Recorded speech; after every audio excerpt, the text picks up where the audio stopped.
Halo guys, welcome back to my YouTube channel bersama aku Deirani Pritawati, mahasiswa Prakanik semester terakhir.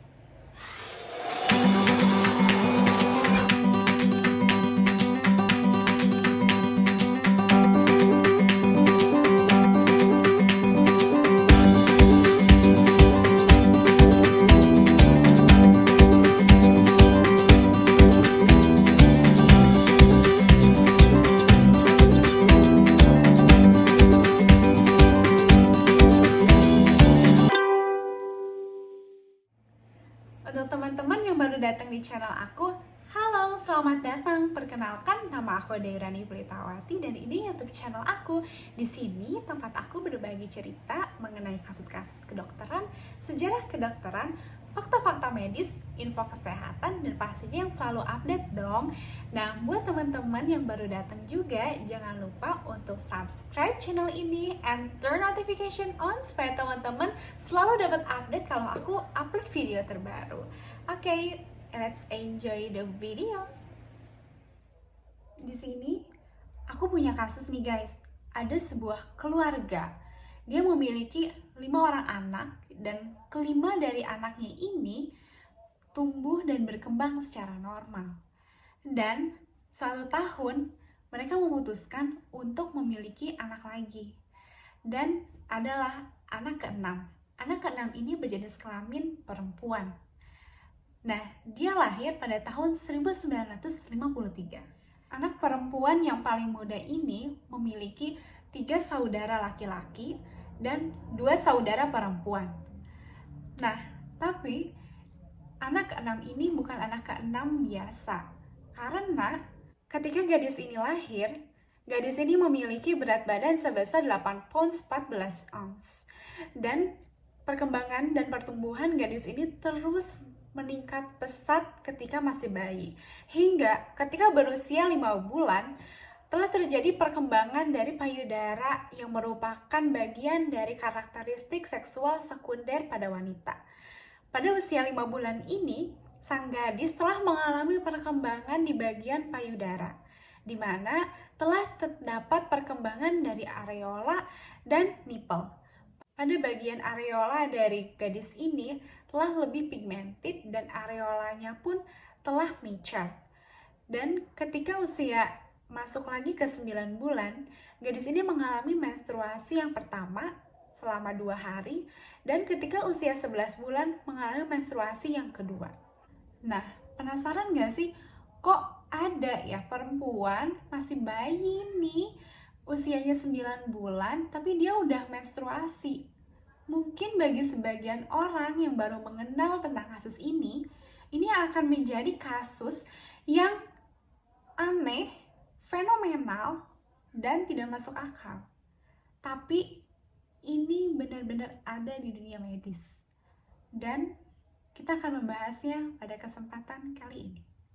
Ketika usia 20 bulan, orang tua dari gadis ini membawa anaknya ke Dundee Hospital dan dokter melakukan pemeriksaan.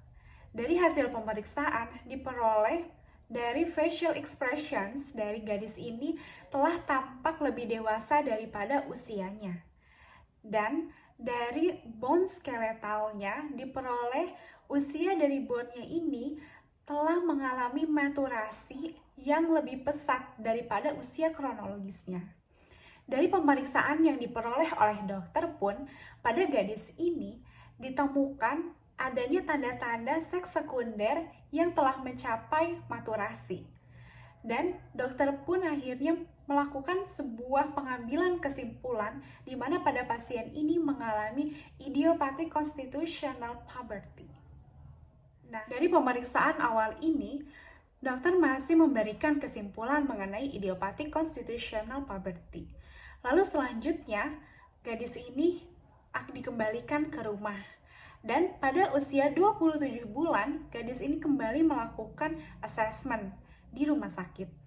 Diperoleh dari hasil pemeriksaan, dari bagian rectal examination, diperoleh bagian body uterus dari pasien ini mengalami pembesaran yang telah sangat well developed dibanding bagian cervixnya.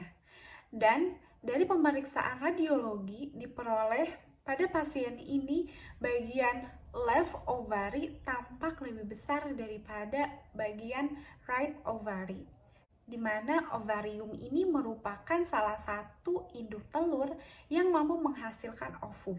Dan pada pasien ini telah aktif ketika usia kurang dari 8 tahun. Karena ketika usia 9 bulan, pasien ini telah mengalami menstruasi yang pertama. Karena dokter merasa tidak puas dengan kesimpulan dan hasil pemeriksaan sebelumnya, selanjutnya dokter melakukan eksplorasi lebih dalam dengan cara surgery atau bedah. Dari surgery ini, dokter memeriksa melalui organ yang berada di rongga pelvis dari gadis ini. Diperoleh terdapat pada bagian ovarium pasien terdapat kista-kista kecil folikular yang telah aktif, dan pada pasien ini terdapat hasil lab di mana hormon-hormon pada pasien ini telah aktif. Dan ketika inilah dokter mendiagnosis pasien ini mengalami precocious puberty. Nah, apa itu sebenarnya precocious puberty? Jadi, precocious puberty merupakan suatu kondisi di mana tubuh mengalami pubertas yang lebih awal daripada usia normal, yaitu pada pasien precocious puberty telah muncul tanda-tanda karakteristik seksual sekunder pada perempuan kurang dari usia 8 tahun dan pada laki-laki kurang dari usia 9 tahun. Pada kasus kita, ketika usianya 5 bulan saja, dia telah mengalami perkembangan payudara yang mature, well developed, telah terdapat nipple dan areola yang pigmented.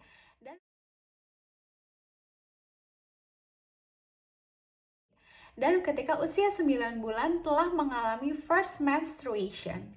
Nah, pada precocious puberty ini terdapat dua tipe utama precocious puberty.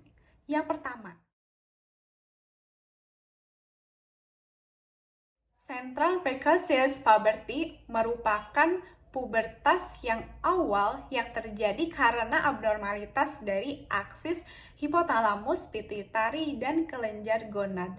Sehingga kelenjar-kelenjar dari gonad ini mensekresikan hormon-hormon secara lebih aktif, khususnya hormon seksual. Hormon seksual yang teraktivasi dan tersekresi akan menimbulkan karakteristik seks sekunder, sehingga terjadi maturasi pada organ-organ reproduksi dari pasien. Salah satunya maturasi dari kelenjar payudara dan adanya peran dari pematangan organ reproduksi. Penyebab terjadinya central precocious puberty ini dapat berbagai macam. Bisa idiopatik atau tidak diketahui, adanya tumor di CNS, adanya tumor di hipotalamus, pituitari, atau kelenjar gonad, sehingga aktivitas dari aksis hormonal ini menjadi lebih aktif. Bisa juga karena adanya brain abscess dan adanya trauma. Selanjutnya, yang kedua,